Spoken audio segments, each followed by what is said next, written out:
تلاوت کردہ آیات مبارکہ کا ترجمہ: وَاسْتَفْزِزْ، اکھاڑ دے تو قدم، من استطعت منہم، ان میں سے جس پر تیری طاقت چلتی ہے، بصوتک، اپنی گندی آوازوں کے ساتھ، وَأَجْلِبْ عَلَيْهِمْ بِخَيْلِكَ وَرَجِلِكَ، اور چڑھائی کر دے ان بندوں پر اپنے سوار شیطانوں کے ساتھ اور پیدل شیطانوں کے ساتھ، وَشَارِكْهُمْ فِي الْأَمْوَالِ وَالْأَوْلَادِ، اور ان کے مال میں بھی شریک ہو جا، اولاد میں بھی شریک ہو جا، وَعِدْهُمْ، اور ان سے وعدے کر، وَمَا يَعِدُهُمُ الشَّيْطَانُ إِلَّا غُرُورًا، شیطان کا وعدہ تو سراسر دھوکہ ہے۔ إِنَّ عِبَادِي لَيْسَ لَكَ عَلَيْهِمْ سُلْطَانٌ، میرے جو بندے ان پر کبھی تیری طاقت نہیں چل سکتی، وَكَفَى بِرَبِّكَ وَكِيلًا، اور آپ کا رب کافی کارساز ہے۔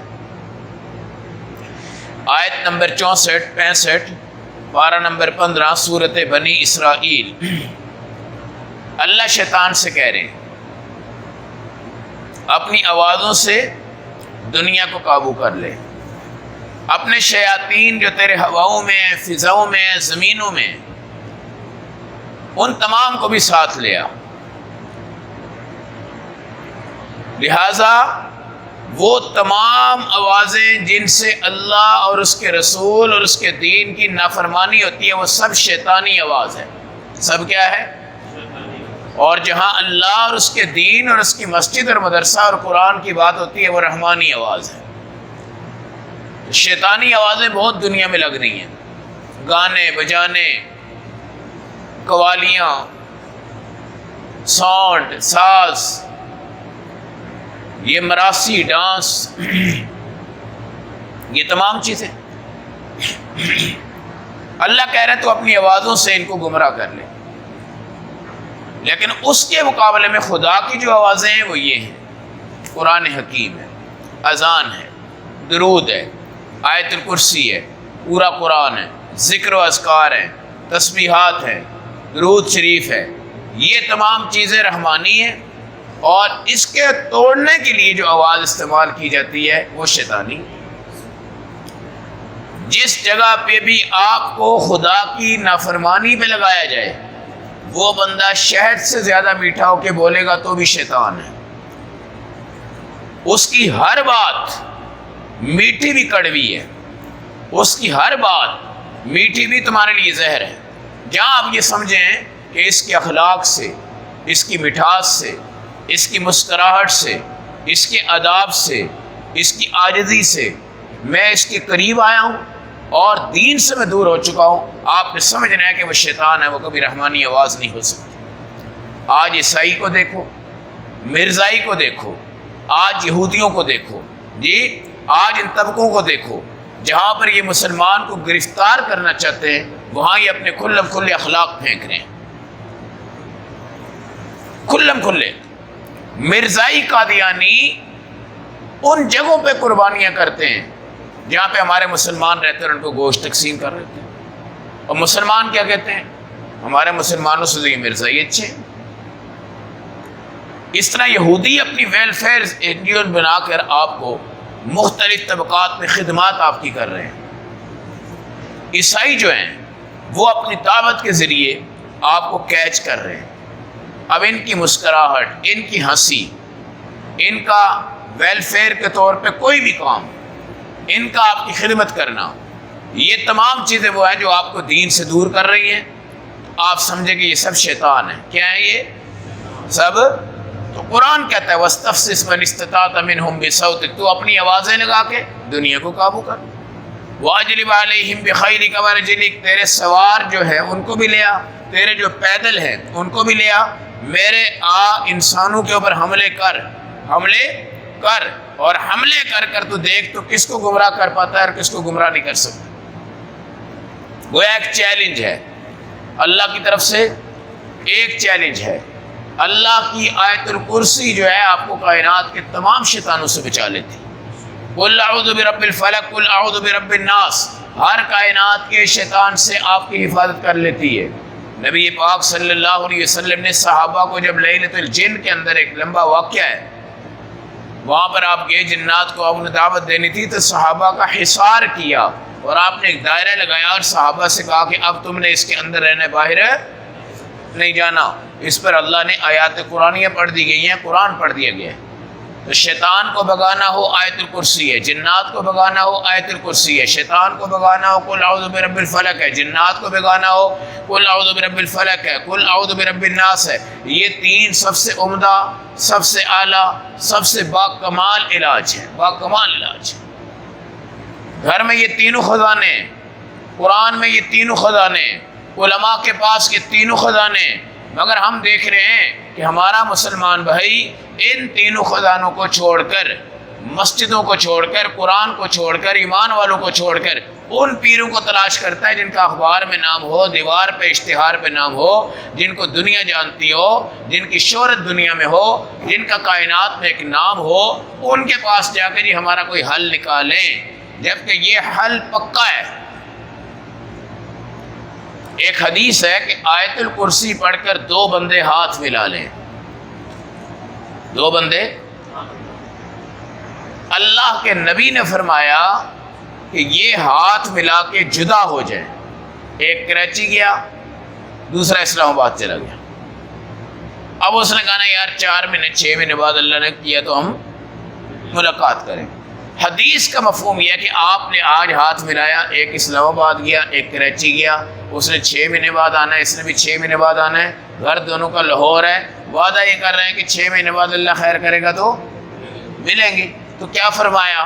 تم آیت الکرسی پڑھ کے ایک دوسرے کو الوداع کہہ دو، اللہ تمہاری زندگی میں تمہاری ملاقات کروائے گا، ہر حال میں کروائے گا، ملاقات سے پہلے تمہاری موت نہیں آئے گی۔ اور آپ کے جو رشتہ دار باہر جاتے ہیں، باہر کے ملکوں میں جاب کرنے جاتے ہیں، جن کا یہ پتہ نہیں ہوتا کہ یہ 2 سال بعد آئے گا، جیسے آج کرونا ہے، کرونا کی وجہ سے بیچارے پھنسے ہوئے جی، جس نے سال پہلے آنا تھا وہ نہیں آ رہا، کیا ہے جی اگر میں جاؤں گا تو میری واپسی مشکل ہو جائے گی، واپسی مشکل ہو جائے گی۔ تو اس کا کیا حل ہے؟ آپ اس کو باہر کے ملک بھیج رہے ہیں تو آپ اس کو ایئرپورٹ پہ آیت الکرسی پڑھیں، اپنے اوپر دم کریں، اس پہ دم کریں، ہاتھ ملائیں، انشاءاللہ وہ باہر کے ملک جائے گا، وہاں سے واپس پاکستان آئے گا، آپ سے ملے گا، آپ اس کو ملو گے، پھر اس کے مقدر میں ہوگی تو موت آئے گی، ورنہ موت نہیں آئے گی۔ آیت الکرسی کا اتنی بڑی طاقت ہے، تینوں خزانے آپ کے پاس ہیں، تینوں خزانے آپ کے پاس ہیں۔ اور یہ 3 خزانے کے ہوتے ہوئے کوئی مسلمان سڑکوں پہ، گلیوں میں، پیروں پہ بھنگی، چرسی، فہیمی، ان کے پاس جا کے کیوں دیوانہ ہو گیا ہے، کیوں پاگل ہو گیا ہے؟ کن کن جگہوں پہ جا کے وہ قرآن حکیم اس کو پکار رہا ہے، بھائی میرے اندر آ جا۔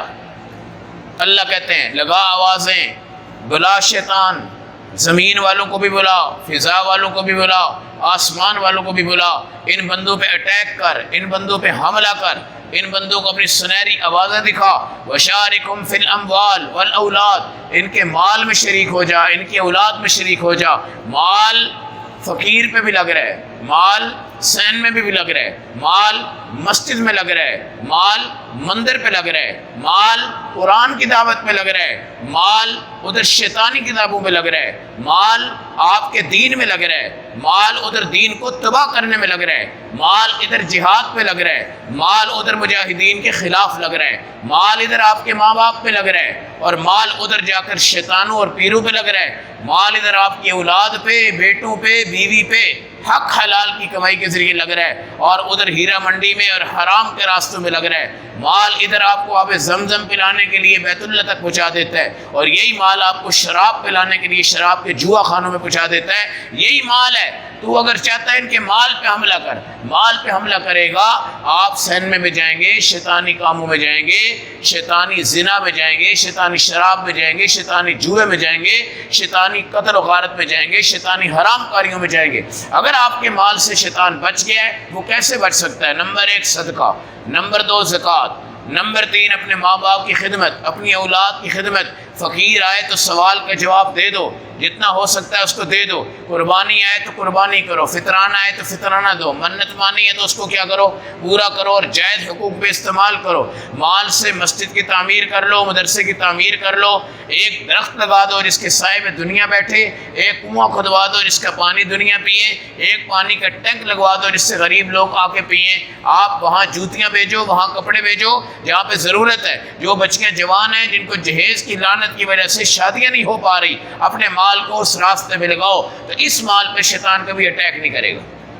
اور اگر ان تمام کاموں پہ مال نہیں لگ رہا تو آپ سمجھ جاؤ کہ آپ کے مال میں بھی شیطان آ گیا ہے، اولاد میں شیطان، اولاد میں شیطان۔ یہ تربیت ہے، آپ کی تربیت نبی پاک علیہ السلام کی سیرت صورت پہ ہوگی، آپ کی اولاد پر کبھی شیطان نہیں آئے گا۔ اس لیے ہمارے نبی صلی اللہ علیہ وسلم چھوٹے چھوٹے بچوں کو معوذتین کی صورتیں سکھاتے تھے، آیت الکرسی سکھاتے تھے، سبحان اللہ اور تسبیحات کے مختلف ذکر آپ بچوں کو کیا کرتے تھے؟ سکھاتے تھے۔ بچوں کو بٹھا کے آپ ان کے ہاتھ اٹھوا کے دعا کرواتے تھے، اور ہدایت کی دعائیں بچوں سے آپ کرواتے تھے۔ بچوں کو پیار، بچوں کو محبت، بچوں کو شفقت، بچوں کو ڈانٹنے سے منع کیا تاکہ آپ کا بچہ آپ کے دین کے ساتھ منسلک ہو کر آپ کے یہاں پہ آ جائے۔ اور آپ کے بچوں کو اگر آپ نے یہ کہا بیٹا کمپیوٹر کو آن کر دے، ٹی وی کو آن کر دے، موبائل کو سٹارٹ کر دے، فیس بک کو لگا دے، سوشل میڈیا دکھا دے، مجھے یہ سمجھا دے یہ کیا ہے یہ کیا نہیں ہے، سمجھے کہ آپ کے اولاد میں بھی شیطان آ گیا، اولاد میں بھی۔ اور اگر رحمانی دین کے اندر اپنی اولاد کو رکھا تو انشاءاللہ العزیز وہ اپنے باپ کے جوتے اٹھا کے سامنے رکھیں گے، باپ پہنے گا، باپ آئے گا اس کے جوتے اٹھا کے سنبھالیں گے۔ اور اگر شیطانی تربیت میں اولاد گئی تو باپ کو تھپڑ مارے گی، باپ کو گالیاں نکالے گی، باپ کو کہاں سے کہاں تک لے جائے گی۔ وعدہم، اللہ کہتے شیطان سے تو ان سے وعدے بھی کر، میں ان سے یہ بڑی جنت دوں گا، میں تمہیں یہ دوں گا، میں تمہیں وہ دوں گا، میں تمہیں فلاں دوں گا، میں یہ کر دوں گا، میں وہ کر دوں گا، ہیں وعدے۔ وما یعدہم الشیطان الا غرورا، شیطان کے تمام وعدے دھوکے ہیں۔ ان عبادی لیس لک علیہم سلطان، میرے بندوں پر شیطان تیری طاقت نہیں چل سکتی۔ اور بندے کون ہیں؟ کیا ہم انسان خدا کے بندے ہیں؟ ہم انسان ہیں، بندے کب بنیں گے؟ جب ہم اللہ کو راضی کرنے کے لیے اس کے دین کے پیچھے چلیں گے، بندگی والا، سجدے والا، رکوع والا، نماز والا، قرآن والا۔ اس لیے قرآن کہتا ہے وعباد الرحمن الذین یمشون علی الارض ہونا، رحمان کے بندے زمین پہ بڑی عاجزی سے چلتے ہیں۔ والذین یبیتون لربہم سجدا وقیاما، رات ان کی سجدے میں ہوتی ہے، رات ان کی قیام میں ہوتی ہے۔ والذین یقولون ربنا اصرف عنا عذاب جہنم، اور دعا کرتے ہیں اللہ ہمیں جہنم سے بچا دے۔ والذین یقولون ربنا هب لنا من ازواجنا وذریاتنا قرۃ اعین، اور دعا کرتے ہیں اللہ بیوی پاک دینا، اولاد پاک دینا، ہماری موت کے بعد ہماری آنکھوں کی کیا بن جائے؟ ٹھنڈک بن جائے۔ ان کو عباد کہتے ہیں، ان کو عباد کہتے ہیں۔ خالی انسان ہو جانا، خوبصورت ہو جانا، 6 فٹ کا 6.5 فٹ کا لمبا قد لے لینا، دولت مال ہمارے ہاتھوں میں ہو، ہم خدا کے بندے نہیں ہیں۔ اللہ کے بندے عبادت سے خدا کی بندگی کرتے ہیں، اور ان پر اللہ کہتے ہیں لیس لک علیہم سلطان، تیرے اوپر شیطان کبھی اٹیک نہیں کرے گا۔ اگر آپ اللہ کی بندگی میں ہیں اس وقت، شیطان کی کوئی جرت نہیں ہے کہ آپ پہ اٹیک کرے۔ کیا آپ کے اندر کسی کے دماغ میں اس ٹائم کوئی خیال ہے، کوئی وسوسہ ہے، کوئی سابقہ پریشانی ہے آپ کے ذہن میں؟ کوئی کسی کی منفی سوچ ہے، کوئی کسی پہ اٹیک کرنا آپ نے، کوئی چوری کرنی، کوئی ڈکیتی کرنی، کوئی کسی کو مارنا ہے، کوئی چیز نہیں۔ اللہ نے تمام چیزیں آپ کے ذہنوں سے نکال دی ہیں۔ سامنے آپ کے قرآن ہے، نیچے آپ کے مسجد کا فرش ہے، چاروں دیواروں میں اللہ نے آپ کو اپنے حصار میں رکھا ہوا ہے۔ یہاں پر کوئی شیطانی فتنہ نہیں ہے، کوئی شیطانی فتنہ نہیں ہے۔ اور حرم شریف میں آپ جائیں، دنیا کی حسین عورت، دنیا کی باکمال عورت، ہر اعتبار سے کائنات سے سمٹ کر وہاں پہ آنے والی دنیا ہے، لیکن وہاں کسی کے دماغ میں شیطانی تصور نہیں ہے۔ اور یہاں آپ اپنے بازار میں چلے جائیں، یہاں 10 عورتوں میں آپ کو 10 خیال آئیں گے، 10 دفعہ شیطان آپ کا اٹیک کروائے گا، اور 10 دفعہ آپ اور میں کیا ہو جائیں گے؟ تباہ و برباد ہو جائیں گے۔ یہ تمام چیزیں علامت ہیں کہ اللہ کے بندوں پہ شیطان اٹیک نہیں کر سکتا، اللہ کے بندوں پہ نہیں کر سکتا۔ اگر وہ کر رہا ہے نا، آپ سمجھیں کہ ہم اللہ کی بندگی نہیں کر رہے۔ اللہ کی بندگی، ان عبادی لیس لک علیہم سلطان، میرے بندوں پر تیرا اٹیک نہیں ہے، میرے بندوں پر تیرا اٹیک نہیں ہے۔ اس لیے آپ نے دیکھا ہوگا نا، ایک مثال دے رہا ہوں، یہ جو بلی ہے، بلی جب اس کے ہاں 4-5 بچے ہوتے ہیں، بے شک آپ اس کو روزانہ 10 کلو دودھ پلائیں، آپ اس کے بچوں کو ہاتھ لگائیں گے، بلی آپ کے اوپر فوراً اٹیک کر دے گی۔ یہ کیا وجہ ہے اس کی؟ حالانکہ بلی بڑی نرم ہے، بہت نرم ہے، ہمارے نبی صلی اللہ علیہ وسلم اس سے بڑی محبت فرماتے، صحابہ بڑی محبت فرماتے، لیکن اس کے تحفظ کی میں بات کر رہا ہوں کہ یہ اپنے بچوں کے اوپر کس طرح گرفت رکھ کر دنیا سے ان کو بچاتی ہے۔ آپ کہیں یار مجھے بچہ بڑا پیارا لگ رہا ہے، میں ایک کو پکڑ کے لے جاتا ہوں، فوراً آ جائے گی، آپ اگر اٹھائیں گے وہ آپ پہ حملہ کر دے گی۔ جی یہ تو اللہ کی مخلوقات میں سے ایک بلی کی اور اس کے بچوں کی محبت ہے، لیکن جو رب کی بندگی کر کے سجدہ کرتا ہے، رب کی اس کے ساتھ کتنی عبادت ہے، کتنی محبت ہے، کیا مجال ہے کہ کوئی شیطان آ کر اس کے بندوں میں حملہ کر سکتا ہے؟ اس کا دفاع اللہ کرتا ہے۔